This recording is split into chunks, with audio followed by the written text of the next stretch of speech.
All right, so welcome to Pursuing Potential podcast. This is episode number 4, and we have Nicole Mosley-Williams here joining us today.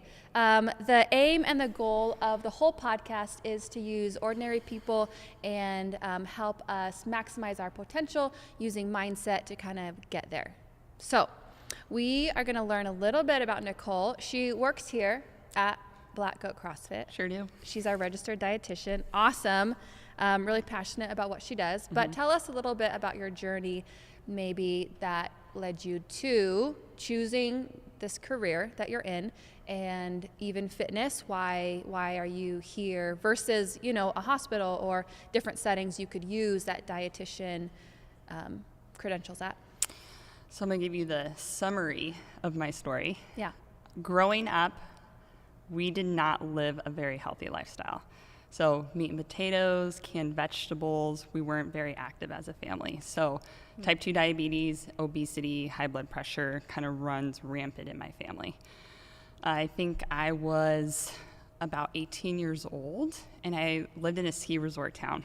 And I kind of had that thin body frame. Yeah. And skiing, mountain biking, hiking all the time, but kind of just didn't have those healthy habits instilled within me, or how to properly nourish myself. Well, it's easy when you're young, right? You're young. If you're somewhat active, usually you look somewhat active, whether you're healthy or not. Your body kind of just looks a certain way if you are young and active. Yes. And then all of a sudden, a couple years comes, and you're like, oh, there's 40 pounds. Yeah. Hello. Yeah. But during that time, I was not living, I stopped skiing as much, I stopped mountain biking, I stopped hiking, and I was working in a bar. And I was living that bartender, restaurant lifestyle, staying up all night. I don't think I was sober more than 5 times in my earlier 20s. So it was it was a different life. If you met me when I was 21 years old, you'd be like, I'm a totally different person now. So how long were you in that phase? Probably a good 3 years. I would say from the time I turned 21 to about 24. Okay. And that's when I started gaining a bunch of weight. I was not doing the things that I really enjoyed doing. I would watch Netflix for 8 hours in the morning and then go straight to work. 8 hours in the morning? Yeah, I would wake up and just watch Netflix all day long. And I just remembered, I was like, there's got to be something more to life. I felt I just felt angry, and I just felt just almost like a victim of the world, right? Why is my life this way? You look at other people, why are they so happy? Yeah. Have it all. And I remembered my dad one time, he's like, what are you doing? What are you doing with your life? I was like, I don't know, I'm hanging out here, just kind of doing things. He's like, well, that's great if this is what you want to do. But we were out at a bar, and I was friends with a lot of other bartenders in town, and they were in their 40s. And he goes, if you don't leave, this is kind of your lifestyle. It's Neverland. People go there to go on vacation, but we were kind of living the permanent lifestyle, vacation lifestyle. And so I just remember that kind of hit me on the head, and I just had this moment where I was like, I just want more. There's something more out there. I don't know what that is, but I kind of just jumped. They moved to Spokane 5 years before I did, and I was just like, I'm going to go. I'm just going to jump on this train and just kind of see what happens. So you weren't going to school? No. At that time? No. Okay. So originally, I wanted to move back to the mountains. I love the mountains. I love being outside. I was like, people break their arms all the time. Maybe I'll be a radiologist, technologist. Yeah. So I just came up here, started going to Spokane Falls Community College, and just started doing their general education, started doing, I took anatomy and physiology, and that kind of really piqued my interest.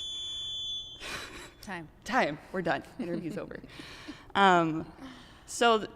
Taking anatomy and physiology, I think it was about a year into my school career. I was still working at a restaurant. I was still kind of having that same lifestyle, still partying with the people that worked there. Yeah, kind of habits and patterns that were comfortable. Yes, and so it's just something I was used to, but I knew I was kind of being pulled in different directions. So I started doing anatomy and physiology, and then I started doing insanity. For those of you who don't know what insanity is, it's this 3-month video that you kind of just exercise. It's body weight movement. Yeah. And I lost a lot of weight. And so I thought during that time, losing this weight, if I got to that weight, all my problems were going to be solved, right? I'm like, I'm going to feel good, life's going to be so much better, and the world's just going to hand me everything. Yeah, that's not the case. So you slowly kind of backtrack, and you fall back into what's comfortable. So anatomy, physiology, love the human body, learned about the human heart and just how we have these like self-stimulating cells. We have this phrenic nerve that like kind of stimulates our diaphragm. I'm like, she's a nerd. She's a slight nerd. So we'll keep her on track. yes. But that was like so exciting and exhilarating to me. And I was like, and then all of a sudden I learned about food. I took this like basic nutrition class and I was like, what? There's actual vitamins in our food. I thought I just went to the store and took vitamins. And I need this to function properly for my cells to do all the things that I just think was really cool. Yeah. So during that time, I was also got into CrossFit. So I think I'm getting a little off track. So this is like 3 years ago or? About 4 years ago. 4 years ago. So I was still doing my general ed, started doing anatomy and physiology, took a general nutrition class, started doing CrossFit. And then I was like, you know what? I had some friends that were doing the WSU nutrition program and exercise program. And I was like, I think I just want to go that way. I kind of got a little off track, but that was pretty much a summary of that. Yeah. And so you just graduated. So you Yes. went to school for 3 years, pursuing that, getting all your hours in, doing all your testing. So tell us a little bit what is entailed in becoming a registered dietitian. What kind of boxes do you have to pass or tick to proceed and be a credentialed registered dietitian? So at Spokane Falls Community College, I had to do my general education requirements, just what everyone has to do at university. But I had to take a general chemistry series, so organic chem, general chem, biochemistry. So the way we metabolize food is a lot of biochemistry. And then as well as statistics. And then from there, I applied to the WSU program. I had to get into their program, and then it was a junior, senior year kind of deal. Okay. I had to take a food science class, so learning about the cooking, proper cooking techniques of food, what nutrients are lost during the cooking of food, how to prepare, tastes. Yeah. That's really important. Right. Food isn't always about taste. It's a lot about other textures and I don't know what else. But Yes. I know it's not. There's a lot of science and marketing, whatever, that go into making food appealing through more than just taste. Yes. And then macronutrient and micronutrient metabolism, pathophysiology. So there's anatomy and physiology, the proper workings of the body, but then what happens during certain disease processes. And then also medical nutrition therapy. So how we can treat the disease processes with nutrition. Yeah, which is awesome. Like, I don't know, there's a post out there, I think it's from Thomas Edison, and it's just like, doctors of the future will solve disease through nutrition or something like that. Prevent and treat with nutrition. Yeah, that's awesome. We are what we eat. As cliche as that sounds, like what we eat gets turned into our skin, our muscles, our hair, like our eyes, everything, our neurons. So, yeah. So on top of that, so I completed my bachelor's degree, and then I had to apply to my master's degree. So during my master's time, I had to take, I'm going to reel it back in. A lot of nutrition comes down to our lifestyle. So a lot of counseling, a lot of psychology. So I mentioned earlier, I lost all that weight, but realized it didn't solve all my problems. So it's really lifestyle. And so my habits, my thoughts, my behaviors, my social economic status, everything kind of plays a role in the things that I choose to do with my nutrition. And so when I work with people now, that's what I tend to focus on, what impacts your nutrition. Right, because if we're sad, we eat. If we're happy, we eat. If we're celebrating, we eat. If, all of those things. If we're bored, we eat. If you're tired, you eat. Like all of those, we're not cows or, we don't just eat for that fuel. We eat because we feel a certain way most of the time, kind of is our cue or the reason. Yes. Yeah. It is. Yes. So explain your IG handle. It's called? Micros Matter. Micros Matter. Yes. So what does that mean to you? Why did you choose that? I chose Micros Matter because we have macronutrients, right? Protein, carbohydrates, and fats that give us energy. We need them in larger quantities, aka macro. Micronutrients are our vitamins, minerals, phytochemicals, flavonoids, and so on and so forth that don't necessarily provide us energy, and we don't need them in large quantities. But when we don't have them in our diet, we can actually suffer major consequences. So during my time in school, learning what those different micronutrients can do for our body, realizing that it's really the little things that have the biggest impact on our life. So not only nutrition, but like it's those inches that we make every single day, those little changes.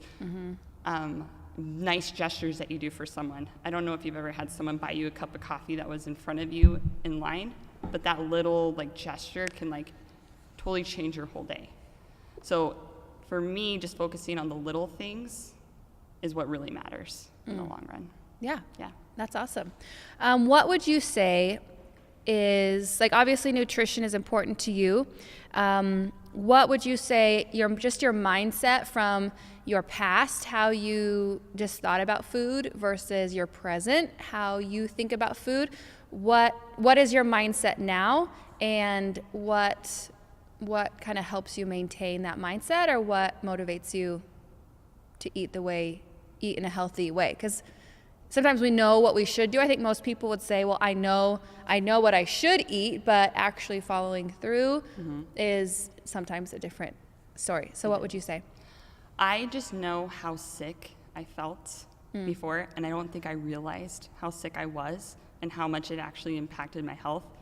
And once I started eating more nutritiously, I started paying attention to how I eat, but also not restricting myself or having so much power or control over me, actually enjoying it. Like, I eat sweets. I love chocolate. It's like my it's a sweet treat. Yeah. But I'm not going to eat it and then immediately feel guilty about it. Like, I'm going to enjoy that.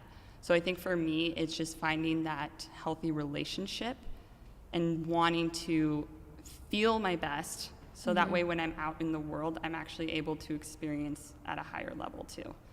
And just also that I'm worth it. I think for a long time, I didn't think I was like deserving of anything. So just knowing that I'm worth it. Yeah. Kind of that idea of we don't train our habits so that we are of value. You know, I don't need to be 18% body fat to prove that I am worth it, but we train and we eat our food because from that stem of because I'm worth it, not as a punishment or as a guilty thing to hold over us, but just that sense of I do this because I am of value, not to prove, which is hard. I mean, I think we like to control things, and nutrition sometimes is either our escape from control, you know, where we just splurge and let it all go, or it can be the opposite, where we just control everything minuscule. I'm not in that category. I'm more in the opposite category. What has been, you kind of talked a little bit about, I don't know if you would call it a failure, but just your journey of learning and going through some harder times. What, in the last, let's say recent, in the last, through your schooling years, what has been your most powerful failure or something that you went through that wasn't ideal, but now it's caused you to grow, the most amount of growth? I don't know if it's necessarily failure, but I think for me my mom is an alcoholic, and earlier this year, No, that's good. I'm usually the one crying.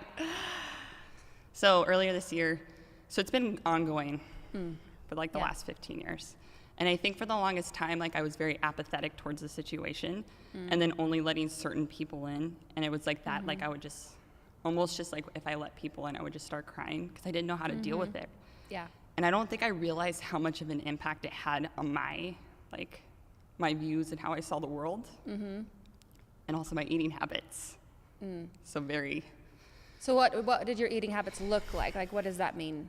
So when I got around my family members, it was a very stressful environment. So instead of being who I was, I would turn very inward. And the easiest thing for me to do was just to start eating because I didn't have to conversate. I could just be in Nicole land. You're busy. You're occupied, stuffing your face with food. And it's something that people commonly like struggle with. And so during like my time during school, like noticing what those patterns were, and I had to actually deal with that before I was going to move on from that. So this year, last year around this time, I was on the west side doing a clinical rotation for about 400 hours. And I would just have phone calls from my sister, from my dad, from my mom. And it was just like this constant like bombarding. And I just remembered, I was like, I just reached this breaking point where I was like, I'm not going to let this impact my life negatively anymore. Life is too short. I was on the oncology floor, and I just saw so many people who just, their time was ticking. Yeah. And I was just like, I'm not going to let this control my life anymore. So I came back, and there was a couple events that happened, and just kind of like setting up those boundaries to make sure that like I wasn't going to let people drain me anymore. And I was going to surround myself with people that kind of built me up. So like moving forward, not necessarily a failure, but it was just a really like hard and trying time to just enjoy every moment. And if there's people around you, whether it's family or friends, like to not waste, it's not necessarily wasting your time, but just value yourself enough to know that you just deserve to live this life to your full potential. Yeah. And maybe some space or boundaries or just, and maybe that's not possible just for physical reasons, but just I think mental, taking a mental position protects you in a lot of ways, you know, whether it's emotionally gaining a couple pounds, losing a couple pounds. Some people don't eat when they're stressed, like, or when they feel that. So it can go both ways. Yes. Here's a question. It's not on my paper. That's why I have a hard time remembering. So for you, like you said, okay, you've grown, your mindset, your attitude about yourself and all of that has grown. And I think will always continue to grow. You know, phases of life bring different revelations and different mindsets about where you're at. For you right now, when you're on your deathbed and you look back at your life, what are you what's gonna matter, you know, for you? To look back and say, I lived a full life. You know, obviously things happen out of your control, but things within your control, what would you? Well, this is gonna be cliche maybe, but I know it's not that I didn't exist. That I didn't just exist, that I actually lived, that I took action, that I took opportunities, that I pushed open the door, and I didn't hold myself back. And most importantly, that I left the world better than I found it. And that means mostly people? Mostly people. I feel like I just want people to be seen. Yeah, because a lot of people are on the fringes, or they like to be on the fringes. And getting and investing in them is, it's very rewarding. Yes. Hence you're a CrossFit coach and a nutrition coach. Yes. Yeah. Yes. Yeah. No, that's awesome. So when I met Nicole, she had just finished school and we met at a coffee shop and we didn't know each other. We knew of each other, but we didn't really know each other until May-ish, or I don't know, somewhere in there. Yeah. But we've spent a lot of time painting this space and working on it, as well as collaborating on different ideas. And we have more ideas to come in the future. And I think we're both going to grow in what we do, helping people, investing in people, and all of that, which is exciting.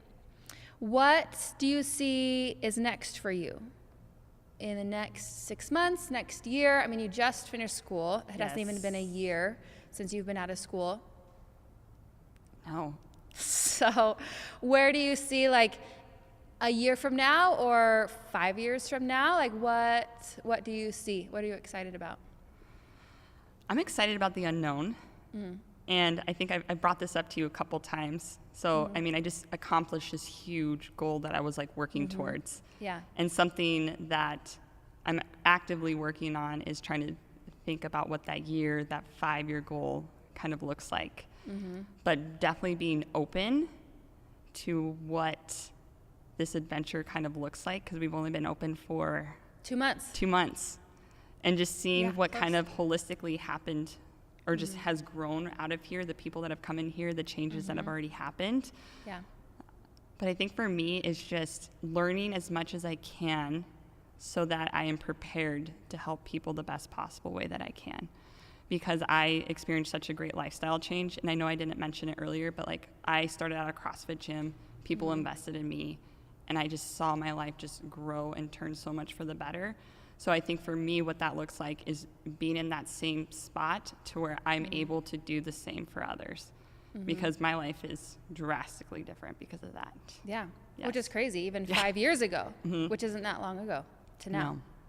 No. Yeah. Yeah, that's awesome. So thinking of the whole person, your body, your mind, your soul, or your spirit, all of those kind of combine to make us who we are. What do you think one is more important than the other? No. What do you think is the most, or what moves you forward if all of those are important, body, mind, and soul? I think our soul definitely is the driving force. But if something is out of balance, it's going to affect the other. So I think it all kind of works together in one. I feel like sometimes, like the soul, it is our driving force. Our thoughts, our actions, the way we feel, our cues kind of drives the mind, drives the body a little bit. So I do believe that is essentially the most important. But I feel like if we're not taking care of the other, it's going to impact our soul. So I guess soul, yes. Yeah, they are connected, I think. Is there somebody, like you said, maybe your family dynamic isn't what you wish it could be, but is there somebody who you look to give you inspiration, someone to kind of follow after, somebody who kind of you see ahead of you, that when you get in the grime of life and you look up and this person kind of brings me back on track, kind of realigns me? Who's that for you in your life? So I think that, like, the most obvious would probably be God, just being able to like pray and have some conversations and just have that kind of structure. Just because I feel like you can just go to him for like anything, right? But right now, like, people here on earth, so my boyfriend Gabe is going to be one of those. And I am surrounded by some really strong females. And I feel like not having that growing up, I'm just so grateful for all the females in my life. And I think right now you are like one of those people. Thank you. You're welcome. My life is crazy. Don't follow what I'm doing. I get tired and I like look up and you're just going and you're just so positive and you're just, it's just, I feel really grateful to be on this journey with you. Thank you. You're welcome. I'm glad you're here because you keep me getting things done. Cool. Well, anything else? Oh, one thing I did want to say. You are excited about exploring, and just people you've worked with have really expanded your horizons into specifically GI issues and how nutrition can come alongside and alleviate or help those issues. So obviously there's so many things with nutrition. There's performance nutrition. There's, like you were saying, medical specific clinical nutrition, which you are certified in. And specifically that GI kind of, that's all I know. GI. Those are the only terms I know. Gastrointestinal. Yeah. Yes. Yeah. So my boyfriend Gabe was diagnosed with microscopic colitis last year, but during that process he had no idea what was going on with him. So I started my master's degree and I was in medical nutrition therapy, and he was extremely fatigued. Dr. Sadia Edmano and Dr. Sadia Edmano, Technical difficulties. and he was sleeping for like 4 hours a day, and he was just so tired. Finally went and got his blood work done, and he was deficient in B12. So B12 is in a lot of animal-based proteins, and it's very finicky, and it needs to be absorbed and digested a certain way. So when I saw he was deficient in that, I was like, well, that's interesting. Like, you get enough food sources from there. And so I was like, I think there's something maybe potentially wrong with your GI tract. Maybe you're not secreting enough, gastric secretions, the hydrochloric acid, maybe. Yeah, that's totally what I would have thought. Totally what I was thinking. Or too. you're inflamed in your ileum, so like your ileum's your first part of your small intestine, and that's where the B12 is absorbed. It was a 6-month ordeal pushing him to like push the doctors to be like, he went and saw naturopaths, everything. We finally got a colonoscopy done. But like during that process, I did a lot of investigating and a lot of research. And then from there, figured out that he had microscopic colitis, was able to get him on steroids, and then kind of figured out through like elimination diet, like what he can eat and can't eat, and also stress. Stress can negatively impact our nutritional choices. It does. I didn't know that. So number one thing I like to work on with people too, like our lifestyle, Yeah. Sleep, the way we think, stress, everything.